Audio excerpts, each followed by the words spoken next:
Hello learners, welcome to management classes with Pallavi. In this video I will cover my next chapter which is chapter number 7, formation of a company. So basically जब भी हमें किसी company इधर private और public को form करना होता है then we have to undergo 3 stages, promotion, next is your incorporation and third is your subscription of capital. ठीक है, प्राइवेट कंपनी वो अपने शेयर्स पब्लिक में सर्कुलेट कर सकती है, इसलिए उसको थर्ड स्टेज फॉलो करनी पड़ती है as compare to public company. ठीक है, तो अब one by one we will discuss all these 3 stages. लेकिन नेक्स्ट स्लाइड पर मूव ऑन करने से पहले अगर अभी तक से आपने मेरा चैनल सब्सक्राइब नहीं किया है तो नीचे जो रेड कलर से सब्सक्राइब लिखा है उस पर क्लिक कर दीजिए और बेल आइकन को प्रेस कर दीजिए ताकि मेरे चैनल से रिलेटेड लेटेस्ट नोटिफिकेशंस आपको मिलती रहे टाइमली. अब ये वाली जो मेरी वीडियो है ये मेरा पार्ट 1 है इस चैप्टर का, और इसमें मैं आपको डिटेल्स दूंगी regarding the promotion of a company. ठीक है, एंड अबाउट द प्रमोटर्स. तो अब हम सबसे पहले बात करते हैं प्रमोशन ऑफ अ कंपनी. ये फर्स्ट स्टेज आ जाती है, मतलब आप कंपनी को प्रमोट कर रहे हो. कैसे प्रमोट कर रहे हो, तो इसमें आप बेसिकली ये याद रखिएगा कि प्रमोशन की स्टेज में आप क्या करते हो, बिजनेस को कंसीव करते हो. मतलब एक बिज़नेस आइडिया लेकर आते हो, उसको आपको इम्प्लीमेंट करना होता है. ठीक है, उसको आपको एक्शन में लेकर आना होता है उस बिज़नेस आइडिया को. ठीक है, और उसके लिए आप क्या करते हो, वेरियस जो भी एक्टिविटीज़ अंडरटेकन करी जाती हैं वो आप अंडरटेक करते हो. ठीक है, तो ये ध्यान रखिएगा कि प्रमोशन ऑफ अ कंपनी में क्या चीज़ इन्वॉल्व होती है, कंसीविंग अ बिज़नेस आइडिया. फिर आप उस बिज़नेस आइडिया को एक्शन में कन्वर्ट करने के लिए इनिशिएटिव लेते हैं और बिज़नेस अपॉर्चुनिटी को आप ग्रैब करते हैं. ठीक है, अब बात करेंगे ये बिज़नेस आइडिया को इंसान ही तो लेकर आएगा, है ना. तो कौन होते हैं वो लोग जो किसी कंपनी को प्रमोट करते हैं, तो उनको हम बोलते हैं प्रमोटर्स बोलते हैं. ठीक है, तो प्रमोटर वो पर्सन होते हैं जो वेरियस एक्टिविटीज़ अंडरटेक करते हैं टू फॉर्म अ कंपनी. ठीक है, और जो भी पर्पस होता है उसको अकम्प्लिश करने के लिए नेसेसरी स्टेप्स लेते हैं. ठीक है, और अब बात करते हैं कि ये जो प्रमोटर्स होते हैं इनके क्या फंक्शंस होते हैं, यानी कि कौन कौन से फंक्शंस ये प्रमोट करते हैं to accomplish the purpose and to promote the company. ठीक है, तो पहला आ जाता है आइडेंटिफिकेशन ऑफ बिजनेस अपॉर्चुनिटी. जैसे कि मैंने आपको बताया था प्रमोशन में हम क्या करते हैं, आइडिया को कंसीव करते हैं और बिज़नेस अपॉर्चुनिटी को हम ग्रैब करते हैं. तो जो प्रमोटर्स होते हैं वो जो भी बिज़नेस अपॉर्चुनिटी, मतलब मार्केट में जिसकी हायर डिमांड होती है, ठीक है, या जो ज़्यादा प्रॉफिटेबल सेक्टर होता है, जहाँ पर ज़्यादा बिज़नेस ग्रोथ की अपॉर्चुनिटी मिल रही है. ठीक है, तो उन जो भी उस एरियाना को जो प्रमोटर्स होते हैं ये आइडेंटिफाई करते हैं. ठीक है, नेक्स्ट हमारा आ जाता है फिजिबिलिटी स्टडीज़. फिजिबिलिटी मतलब होता है वर्थफुल. ठीक है, मतलब जो आप कैपिटल इन्वेस्ट कर रहे हो वो वर्दी होगी या नहीं होगी, वो आपको प्रॉफिट इन रिटर्न देगी या नहीं देगी, वो फ्रूटफुल होगी या नहीं होगी. अब ये जो फिजिबिलिटी स्टडीज़ है ये भी 3 उसमें करी जाती हैं. पहली आपकी आ जाती है टेक्निकल फिजिबिलिटी, मतलब आपके पास आइडिया है, ठीक है, अदर रिसोर्सेज हैं, लेकिन आपके पास टेक्नोलॉजी नहीं है. ठीक है, अपने आइडिया को कन्वर्ट करने के लिए या उसको एक्शन में लेकर आने के लिए. तो ये आपकी हो गई टेक्निकल फिजिबिलिटी. नेक्स्ट आपकी आ जाती है फिनेंशियल फिजिबिलिटी. फिनेंशियल फिजिबिलिटी से मतलब आपके हो जाते हैं फंड्स आ जाते हैं कि आपके पास आइडिया भी है, आपके पास अदर रिसोर्सेज भी हैं, लेकिन आपके पास फंड्स नहीं है to carry out the business activities. ठीक है, तो ये आपकी आ जाती है फिनेंशियल फिजिबिलिटी में. थर्ड आपकी आ जाती है इकोनॉमिक फिजिबिलिटी. इकोनॉमिक फिजिबिलिटी से मतलब है प्रॉफिटेबिलिटी, कि आपके पास टेक्नोलॉजी भी है, आपके पास फिनेंशियल रिसोर्सेज भी हैं, लेकिन आप उतना प्रॉफिट अटेन नहीं कर पा रहे हैं जितना आपको करना चाहिए. ठीक है, for the growth and the success and the survival. तो वो किस में आ जाती है, आपकी इकोनॉमिक फिजिबिलिटी, मतलब इकोनॉमिक फिजिबिलिटी स्टडी में आ जाती हैं. और प्लस लर्नर्स ये जो फिजिबिलिटी स्टडीज़ है ये प्रमोटर अकेले नहीं करता है, ही और she take the help of various experts या specialist like engineer, CA and so on. ठीक है, अब नेक्स्ट फंक्शन की बात करते हैं तो वो है नेम अप्रूवल। अब आपने डिसाइड कर लिया है कि आपको कंपनी को इनकॉर्पोरेट करना है, ठीक है। अब आपको एक पर्टिकुलर या एक अच्छा नाम सेलेक्ट करना है और उसको सबमिट करना है to the registrar of the companies, ठीक है। और उस रजिस्ट्रार ऑफ द कंपनी को सबमिट करना है जिस स्टेट में आपको वो कंपनी अपनी फॉर्म करनी है, ठीक है। अब उसकी भी कुछ टर्म्स एंड कंडीशंस होती हैं कि जो आपका जो नाम है आप रखेंगे वो ऑलरेडी कोई दूसरी कंपनी का नहीं होना चाहिए, सेम नहीं होना चाहिए, मिसलीडिंग नेम नहीं होना चाहिए, कुछ पर्पसफुल नेम होना चाहिए, ठीक है। तो ये कुछ टर्म्स एंड कंडीशंस आपको अपने दिमाग में रखकर नाम को फाइनलाइज करना है। नेक्स्ट है fixing up signatories to the memorandum of association, ठीक है। अब प्रोमोटर्स ने डिसाइड कर लिया है कि उनके जो ऑर्गेनाइजेशन में है उसमें कौन से मेंबर्स ऐसे होंगे जो मेमोरेंडम ऑफ एसोसिएशन साइन करेंगे, ठीक है।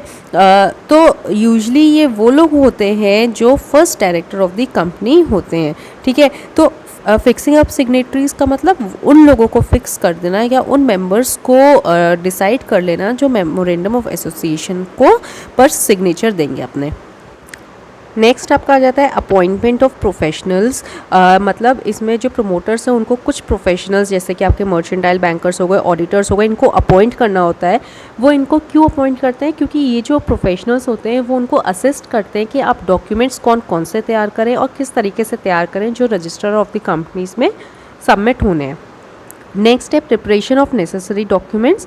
फाइनली जो भी नेसेसरी डॉक्यूमेंट्स होते हैं like MOA, AOA, consent of directors, ये सारे नेसेसरी डॉक्यूमेंट्स होते हैं जो रजिस्टर ऑफ द ऑफिस में ऑफ द कंपनी में सबमिट करे जाते हैं। तो प्रोमोटर्स का क्या फंक्शन होता है? इन सारे डॉक्यूमेंट्स को प्रिपेयर करना। Now comes our next topic which is documents required to be submitted. अभी हमने पढ़ा था कि जो प्रमोटर्स होते हैं उनको डॉक्यूमेंट्स सबमिट करने होते हैं जिसके लिए वो लोग प्रोफेशनल्स को हायर करते हैं। अब वो कौन कौन से डॉक्यूमेंट्स हैं? तो सबसे पहला आ जाता है हमारा मेमोरेंडम ऑफ एसोसिएशन। अगर मैं ब्रीफ में आपको बताऊं तो मेमोरेंडम ऑफ एसोसिएशंस वो रूल्स एंड रेगुलेशंस बताता है ऑर्गेनाइजेशन और उसके लोगों को, या वो टर्म्स एंड कंडीशंस बताता है जो उनको फॉलो करना होता है आउटसाइड द ऑर्गेनाइजेशन, ठीक है। यहाँ मेमोरेंडम ऑफ एसोसिएशन में हम इंटरनल की बात नहीं करते हैं हम, बल्कि आउटसाइडर्स यानी कि जो कंपनी के बाहर की डीलिंग्स होती हैं उन सारी एक्टिविटीज़ को हम इसमें MOA में हम कवर करते हैं, ठीक है। अब इसमें MOA में बहुत सारे आपके क्लॉजेज आ जाते हैं। जैसे पहला क्लॉज आपका जाता है नेम क्लॉज। तो नेम क्लॉज में क्या आ जाता है कि कंपनी का क्या नाम है, ठीक है। और जो भी नेम है वो जैसे कि मैं आपको बता चुकी हूँ वो रिपीटेड नहीं होना चाहिए, ठीक है, पर्पसफुल होना चाहिए, मिसलीडिंग नेम नहीं होना चाहिए। तो वो जो नेम है वो अप्रूव नेम इसमें आता है by the registrar of the companies. Next है रजिस्टर्ड ऑफिस क्लॉज। इसमें आपका लोकेशन का एड्रेस आता है, जो आप जिस स्टेट में और उस स्टेट में किस जगह पर आप अपने ऑफिस का आप अपना हेड ऑफिस इस्टेब्लिश कर रहे हो, ठीक है।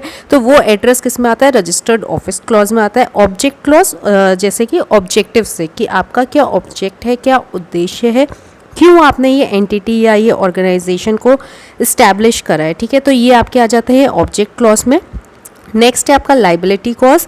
लाइबिलिटी कॉज का मतलब ये है कि जो भी आपके शेयर होल्डर्स हैं उन्होंने जो अभी अनपेड अमाउंट है, उनका जो अमाउंट उन्होंने अपने शेयर्स का पे नहीं किया है, उसके बेसिस पर उनकी कितनी लाइबिलिटी बनती है वो इसमें मेंशन होता है। जैसे कि फॉर एग्जांपल अगर एक शेयर होल्डर ने 100 शेयर 10 रुपीज़ के परचेज़ करे, ठीक है, तो उसने 6 रुपीज़ के हिसाब से तो पे कर दिया, लेकिन स्टिल 4 रुपीज़ पर शेयर अभी भी उनका बचा है। यानी कि 1000 इंटू 10 कितने हो गए आपके?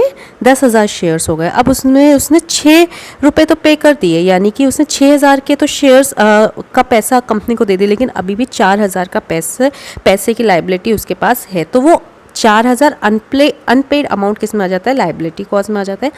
नेक्स्ट है कैपिटल क्लॉज। इसमें आ जाता है कि जो मैक्सिमम कैपिटल आप कितनी रेस कर सकते हो by the issue of shares from the market. मतलब मार्केट से आप कितनी मैक्सिमम कैपिटल को रेस कर सकते हो, ठीक है, वो किस में मेंशन होता है? वो कैपिटल क्लॉज में मेंशन होता है, ठीक है। नेक्स्ट एमओए का पॉइंट ये इंपॉर्टेंट, ये तो सारे क्लॉजेस थे 5 क्लॉज, ठीक है। एक चीज़ और एमओए का इंपॉर्टेंट पॉइंट है कि जो भी एमओए है वो जितने भी आपके डिग्निटरीज़ हैं ऑर्गेनाइजेशन की वो साइन करते हैं, मतलब कि और वो जो डिग्निटरीज़ हैं वो एटलीस्ट 7 पर्सन होने चाहिए in case of public company, और प्राइवेट कंपनी के केस में 2 डिग्निटरीज़ का साइन करना एमओए में ज़रूरी है। मतलब अगर आपकी पब्लिक कंपनी है, गवर्नमेंट कंपनी है, तो 7 लोगों को, 7 डिग्निटरीज़ को एमओए साइन करना है, और प्राइवेट कंपनी है तो 2 लोग ज़रूरी हैं एटलीस्ट, ठीक है। नेक्स्ट अब आपका आ जाता है डॉक्यूमेंट एओए। मैंने एमओए में क्या बताया था, ये रिलेशंस आपके आउटसाइड द ऑर्गेनाइजेशन को मेंशन करता है, ठीक है। अब एओए में क्या होता है, ये इंटरनल आपके जितने भी अफेयर्स होते हैं, ठीक है, इंटरनल रिलेशंस आपके जितने होती हैं, एक्टिविटीज़ जितनी होती हैं, उसको रेगुलेट करता है। उसके लिए रूल्स और टर्म्स एंड कंडीशंस ये एओए में आपके मेंशन होते हैं, ठीक है। नेक्स्ट आ जाता है आपका document consent of propose directors. जो भी आपके डायरेक्टर्स हैं उनका कंसेंट, उनका साइन होना ज़रूरी है। ये रजिस्ट्रार ऑफ द कंपनीज जो है उनके पास जाते हैं, इनके कंसेंट, उनके सिग्नेटरीज कि वो एग्री हैं, और वो एग्री हैं कि वो जितनी भी एक्टिविटीज़ हैं उन सबको अंडरटेक करेंगे, ठीक है। नेक्स्ट है एग्रीमेंट। एग्रीमेंट में क्या आ जाता है कि अगर आप किसी भी मैनेजिंग डायरेक्टर को अपॉइंट करते हो, और या होल टाइम डायरेक्टर को अपॉइंट करते हो, मैनेजर को अपॉइंट करते हो, तो उनके साथ आपको एक एग्रीमेंट साइन करना होता है। तो ये वाला जो एग्रीमेंट की कॉपी है ये भी registrar of the company registrar को सबमिट की जाती है। नेक्स्ट है स्टैच्यूटरी डिक्लेरेशन। स्टैच्यूटरी डिक्लेरेशन में ये डिक्लेरेशन की जाती है कि जो भी लीगल फॉर्मेलिटीज़ हैं वो सब पूरी करी गई हैं, और जो भी टर्म्स एंड कंडीशंस हैं वो सारे फॉलो किए गए हैं, या वो सारे कंपनी फॉलो करेगी इन नियर फ्यूचर। और ये जो आपका स्टेटमेंट है इसको कौन साइन करता है, या तो एडवोकेट या सीए या फिर कॉस्ट अकाउंटेंट या कंपनी सेक्रेटरी जो प्रैक्टिस कर रहे हैं, या फुल टाइम सीएस वो कंपनी सेक्रेटरी बन चुके हैं, ठीक है। नेक्स्ट है रिसिप्ट ऑफ पेमेंट ऑफ फ़ी। जब आप ये सारे डॉक्यूमेंट्स रजिस्ट्रार को सबमिट करते हो तो उनको फ़ीस भी कुछ पे की जाती है, ठीक है। तो जो भी ये फ़ीस होती है ये किस पर आपकी डिपेंड होती है, जितनी आपकी ऑथराइज शेयर कैपिटल है उसके बेसिस पर ये डिपेंड होती है, ठीक है। अब जो हमारा इस वीडियो का लास्ट टॉपिक है वो हमारा आ जाता है position of a promoters. Promoters की क्या पोजीशन है एक ऑर्गेनाइजेशन में। जो प्रमोटर्स है वो ना तो एजेंट्स होते हैं ऑर्गेनाइजेशन के, ना ट्रस्टी होते हैं, ठीक है, ऑर्गेनाइजेशन के। वो क्या होते हैं, वो एक फिड्यूशियरी रिलेशनशिप इस्टेब्लिश कर चलते हैं एक ऑर्गेनाइजेशन के साथ, जिस ऑर्गेनाइजेशन के लिए वो आइडिया को कंसीव कर रहे हैं, ठीक है, तो और उसका प्रमोशन कर रहे हैं। मतलब कहने का ये है कि उनकी एक ट्रस्ट वर्दीनेस की या विश्वास की बॉन्डिंग होती है ऑर्गेनाइजेशन के साथ, ठीक है। नेक्स्ट पॉइंट इसमें यह आ जाता है कि जो भी एक्सपेंसेस ये लोग करते हैं प्रमोटर्स, उसको ऑर्गेनाइजेशन से क्लेम नहीं कर सकते हैं, ठीक है। हाँ, ये है कि कंपनी अपने ग्रैटिट्यूड शो करने के लिए भले ही उसको एक्सपेंसेस का रिम्बर्समेंट प्रोवाइड कर सकती है, लेकिन जो प्रमोटर्स होते हैं वो क्लेम नहीं कर सकते कि उनका इतना एक्सपेंस हुआ है या इतना एक्सपेंडिचर हुआ है। नेक्स्ट पॉइंट इसमें यह आ जाता है जो प्रमोटर्स हैं वो सीक्रेट प्रॉफिट्स नहीं जनरेट कर सकते। जो भी प्रॉफिट्स अगर वो जनरेट कर रहे हैं तो उनको वो चीज़ डिस्क्लोज करनी चाहिए। और नेक्स्ट इसमें पॉइंट ये आ जाता है कि अगर जो भी कॉन्ट्रैक्ट में प्रमोटर एंटर हो रहा है बिफोर द इनकॉर्पोरेशन, ठीक है, जो भी डॉक्यूमेंट्स उसने प्रिपेयर करें अगर वो इनकम्प्लीट हुए, सही नहीं हुए, मिसलीडिंग हुए, फ्रॉड वाले डॉक्यूमेंट्स हुए, तो उसके लिए लाइबल कौन होगा, प्रमोटर होगा, ना कि ऑर्गेनाइजेशन होगी। उसके लिए जो पूरा जो लॉस है वो कौन बेयर करेगा, प्रमोटर्स करेंगे, ऑर्गेनाइजेशन नहीं करेगी। तो बेसिकली जो प्रमोटर्स की पोजीशन होती है वो फिड्यूशियरी पोजीशन होती है, एक ट्रस्ट वर्दीनेस की पोजीशन होती है with the organisation and its members. So that's all about today. इसका पार्ट सेकेंड मैं अपनी नेक्स्ट वीडियो में कवर अप करूँगी। आई होप आपको वीडियो समझ में आए तो प्लीज़ इसे लाइक करें, शेयर करें, कमेंट करें कोई भी query, and don't forget to subscribe my channel. Thank you so much.